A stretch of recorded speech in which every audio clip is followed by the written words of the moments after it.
because we put guys on the moon, and anybody who says we didn't needs to come and talk to me because I had a lot of skin in that game. NASA began the project to go to the moon after President Kennedy gave a rousing speech that said, we're going to go to the moon before 1969. And everybody said, yeah, and, rocks can fly. So when I got to the Cape, that program was just beginning. It was a very small community of people who worked in the space program at that time, and most people knew each other.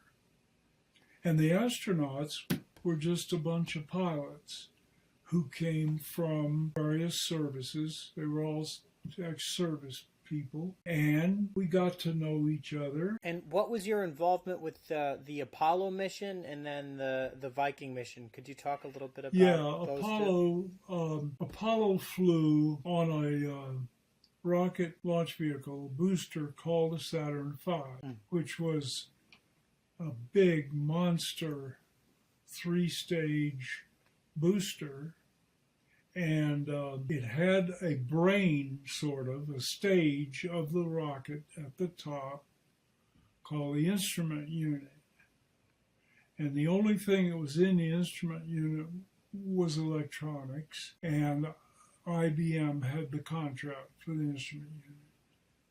So I was with the IBM office at the Cape, and we did various computer systems projects associated with the instrument unit. So that was my primary involvement with Apollo. Pretty satisfying to be able to work with guys who went to the moon. And Pete Conrad, whom I knew pretty well, was the third guy to walk on the moon. And almost the first one.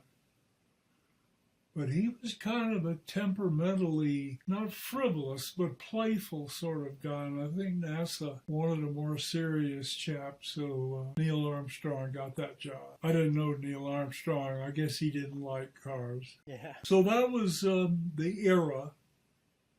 Very tight community, weapon system testing on the one hand, and going to the moon on the other, coupled in a place where you could launch to the east, taking advantage of the Earth's rotation to give you a little booster boost. And to this day, that range is still where we go from.